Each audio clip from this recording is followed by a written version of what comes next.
டிசைன்ல இத வந்து ஜருகை இல்லாம சிம்பிளா குத்தாம செய்யாம இருக்கிற மாதிரி பார்டர் மட்டும் சிம்பிளா தான். ஆமா, இது இந்த கலர் போட்டோ எடுத்து இது முந்தி எடுத்துட்டு இருக்கேன். அப்படி இதை விரிச்சுக்காம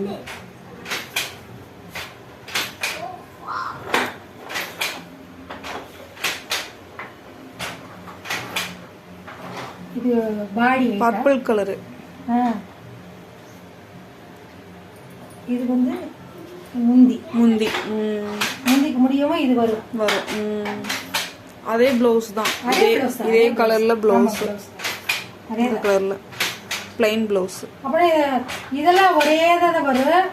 இது மட்டும் கலர் வேற அங்க பர்பிள் கிரீன் அந்த மாதிரி வேற கலர் வரும். ரெண்டு சேலை வரும். இங்க கருப்பு வரும், சிகப்பு வரும்.